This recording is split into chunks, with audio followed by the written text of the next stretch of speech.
I think we'll hold off on the ways to improve the Bengals in 2018. Another installment of that.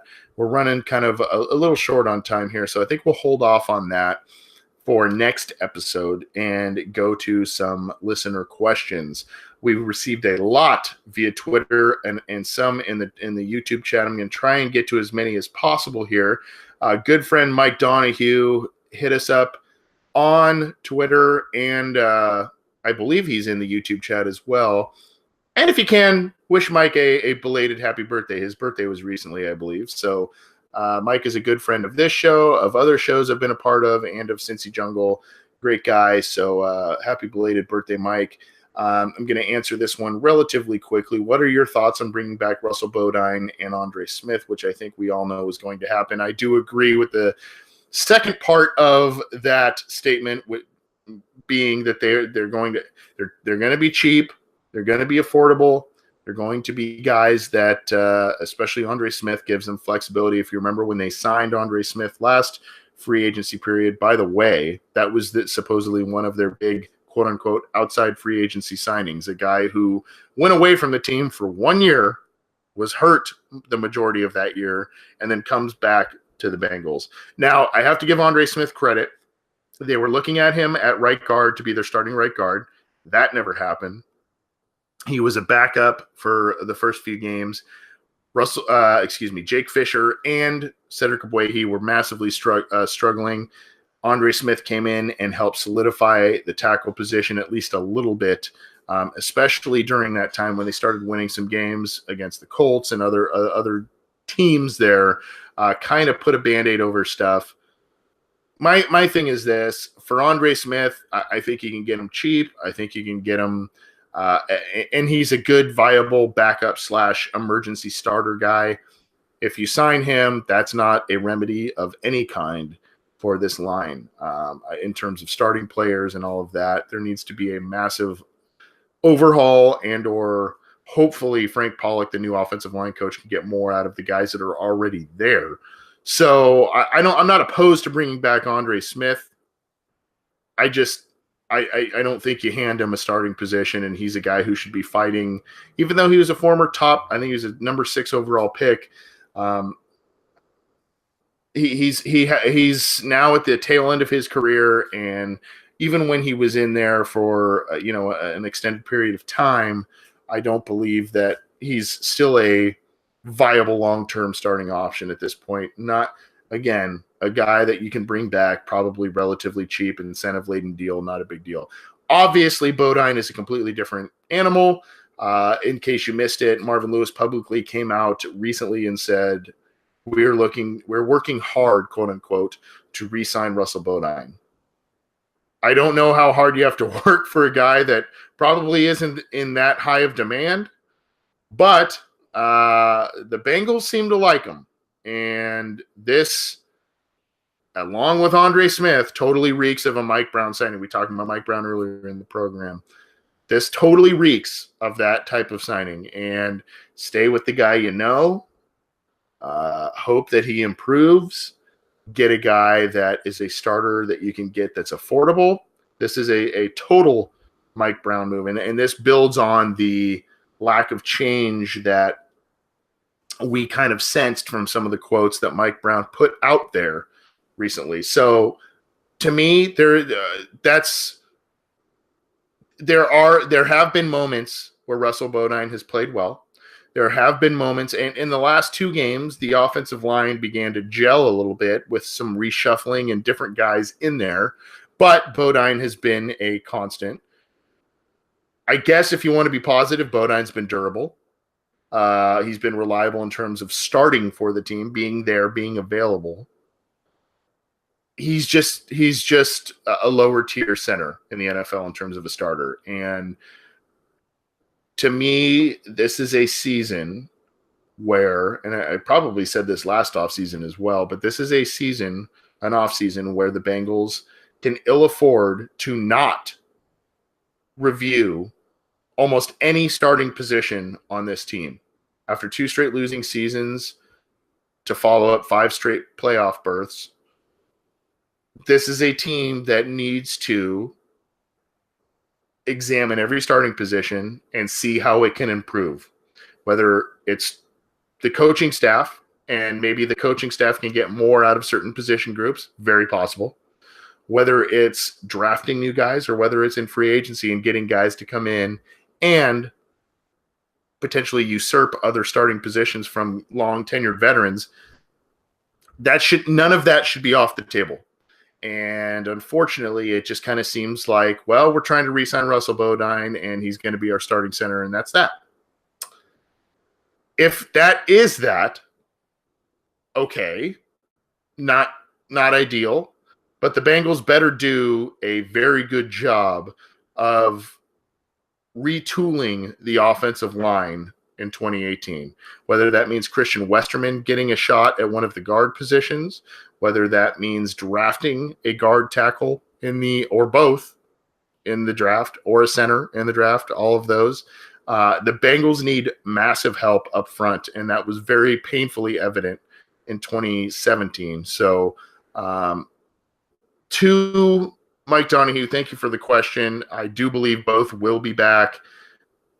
If Bodine is, but the other thing I want to say to this, aside from examining positions and who should be starting, who shouldn't be, the other thing I think that the Bengals need to really harp on, and spoiler alert, this was a little bit about what we were going to talk about with how to improve the Bengals in 2018, but competition. Yes, there are players that are going to continue to have their hold on the starting position. For better, for worse, Andy Dalton is one of them. AJ Green, obviously, no one's going to take that number one wide receiver mantle away from him.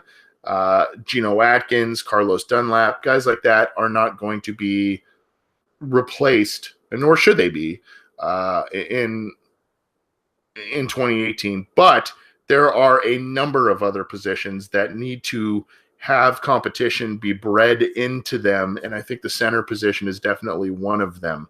If you re-sign Bodine, okay, but does that mean Christian Westerman's going to get a shot at center? Does that mean you're going to draft a center in the mid-rounds to potentially push Bodine and or push for a starting guard position? I think all of those options should be on the table. So I was a little disappointed, like many of you were, about the Bodine news, but it really shouldn't be all that shocking, unfortunately. Thanks for the question, Mike, and hope you're doing well, my friend. We had one from Sam Anger, the gentleman from across the pond. We have a Sam is a listener and a Cincy Jungle avid reader from the UK, and Sam, you interact with us a lot. Totally appreciate your support of the program. And he uses the word lads, which is obviously points to the United Kingdom heritage there. He writes, all right, lads, just intrigued to know your thoughts on us, the Bengals, playing the hybrid next year, which sounds like it will be happening. Meaning on defense, Terrell Austin there hasn't been an official, at least to my knowledge, there hasn't been an official, hey, we're going to be 3-4, we're going to be 4-3, we're going to be multiple. It sounds like what Terrell Austin said when he was hired is essentially, I'm not going to format my defense in a standard way, I guess, meaning the 3-4-4-3. I'm going to create a defensive system that works towards the strengths of the players that we have. Well, the strengths that the Bengals have, they can get to the passer, and they have great play oftentimes from their cornerbacks. And you can, some people are down on Drake Kirkpatrick, rightfully so, down on Adam Jones, rightfully so, but we saw some great things from William Jackson, some great things from Darqueze Dennard last year. We have seen great things in the past from Adam Jones and Drake Kirkpatrick. So they have talent on the edge there as well. That's kind of what Sam, I believe, is referring to in terms of what Terrell Austin said. Dunlap and Atkins playing end and Billings at nose. That would be the 3-4-ish type of look. Willis and Lawson playing 3-4 LB rotation could be awesome. Fun times may be ahead. Very true, Sam. I I think you can do a lot of different things. What's good is the Bengals have players that you can do a lot of different things with. Dunlap is a guy you can get creative with. Obviously, you saw Michael Johnson be able to kick inside and do some things inside on passing downs last year. Billings is that big, stout nose tackle, as Sam mentioned. Carl Lawson is kind of a guy that I would think the Pittsburgh Steelers or the New England Patriots would froth at the mouth over because of his 3-4 ability, rush off the edge, that sort of thing. Now, the Bengals didn't play him in space, and I think that was a good thing in 2017 because as a rookie, you kind of want a guy who did one thing well in college and you want him to do the same thing well in the NFL. And kudos to the Bengals. They let Carl Lawson do what he did well in college, and it paid off to the point of 8.5 sacks on the year and multiple pressures, that sort of thing. So I think there's a lot to work with. In 3-4 looks, I'm really interested about Geno Atkins. Geno Atkins is more of that 4-3 type. It would be weird to me to see Geno Atkins play almost on the edge at times. I don't think that is going to work for him.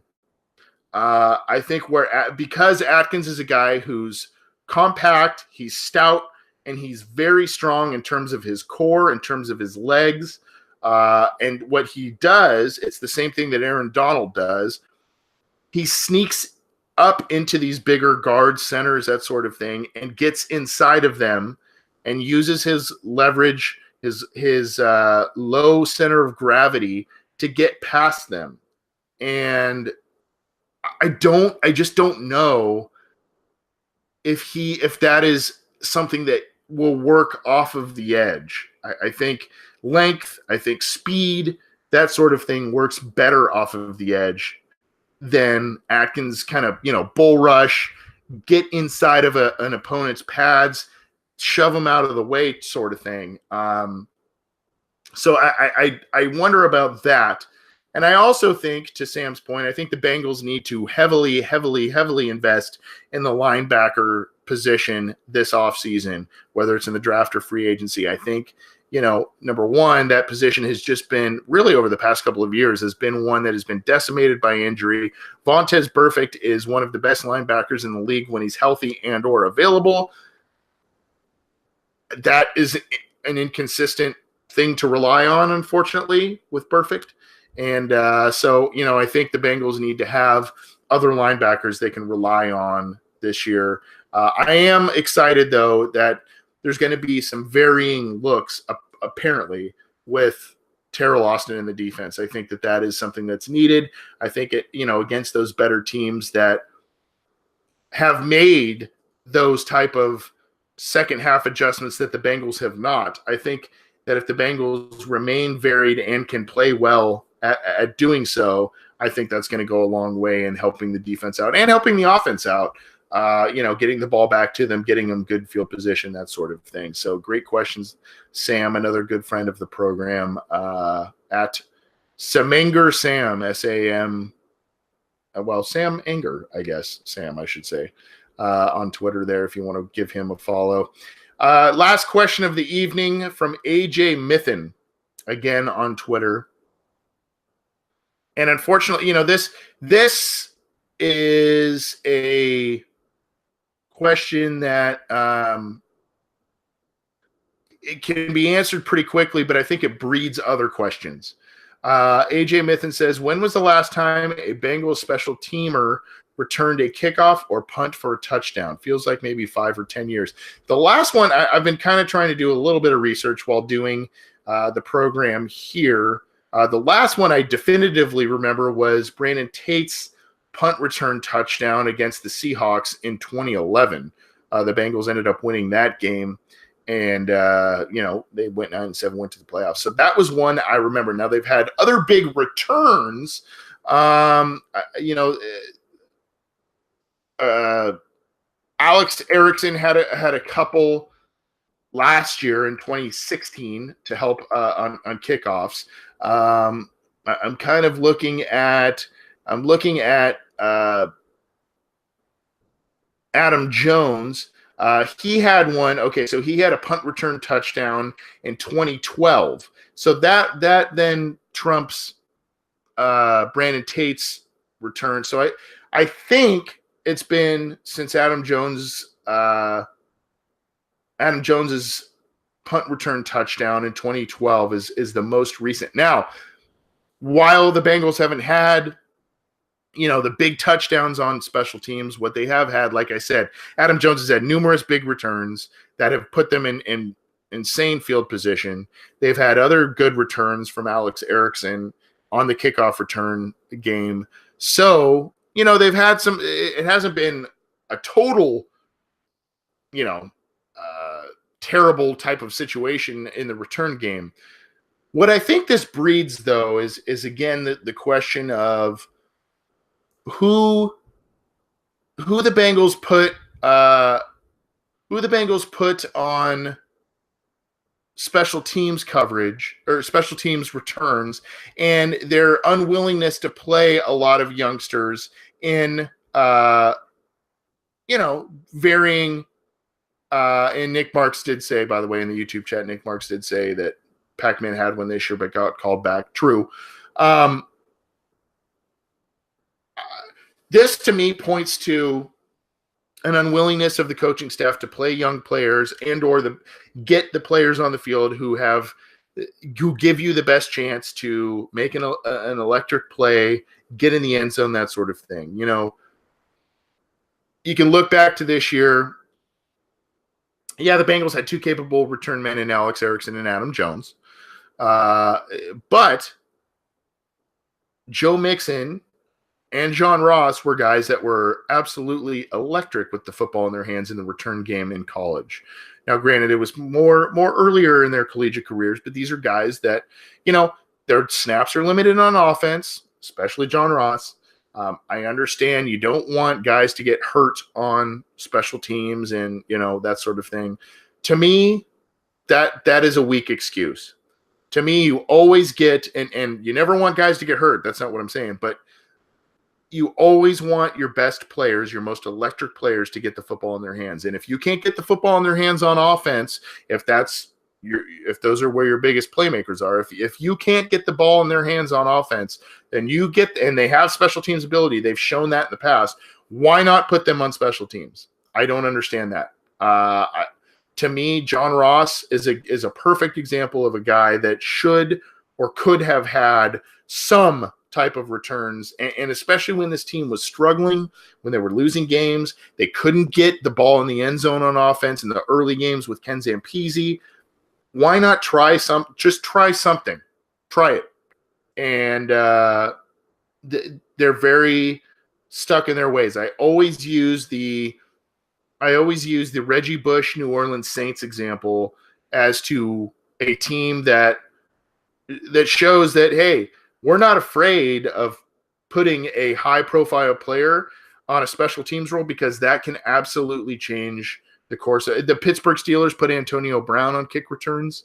You have to get the ball in your best player's hands. And, there could be frustrations. There could be a risk of injury, but there's also a major upside. And this is a team that the Bengals always play it safe, always play it conservative.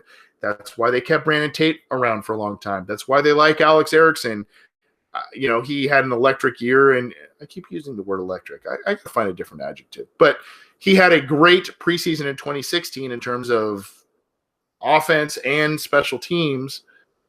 But he is a pretty safe commodity on special teams in the regular season. That's kind of who he is. Adam Jones, yeah, the Bengals have used him a bit on special teams, but now you have William Jackson stepping up and potentially looking like a viable long-term starter. You have Darqueze Dennard doing the same. You re-signed Dre Kirkpatrick. Adam Jones is getting towards the end of his career.Maybe he falls down the cornerback pecking order in terms of playing time, but he is a guy you rely on a bit more in the return game. He's electric with the ball in his hands. So I wish this team would just do some of these little things differently. There was, Andrew Hawkins was a guy you could have toyed around with as well. the team looks at some guys in preseason. Gio Bernard was a guy who even returned kicks in college and did so at a high level. Tyler Boyd was another guy. So I just, again, this goes back to some of the other things I said. I don't think there needs to be many options off of the table in order for this team to try and get back to the postseason and through the postseason this year. And special teams is one of them. So I hope that answers your question, AJ, as well as asks and answers others that follow up to that. Thanks for all your questions tonight, guys. I'm sorry I couldn't get to all of them. There were more in the YouTube chat, and I appreciate that. Please keep those coming our way every episode. We're going to try, like I said, we're going to try and make this still continue. I mean, it's always going to be a weekly show during the season and training camp and all of that stuff. Always going to be a weekly show, but a couple dry spells in the NFL calendar. We may take a week or two off, but we'll keep in touch with you. Obviously there are a lot of busy times ahead for the Cincinnati Bengals and the rest of the NFL with free agency, the draft, that sort of thing. A lot of things coming up and a lot of decisions to be made for the Bengals coming up. Tyler Eifert, we talked about Jeremy Hill, that sort of thing. So a lot of stuff coming down the pike. Keep it here. Keep it on CincyJungle.com. The folks there kill it. There is never a dry spell of content there.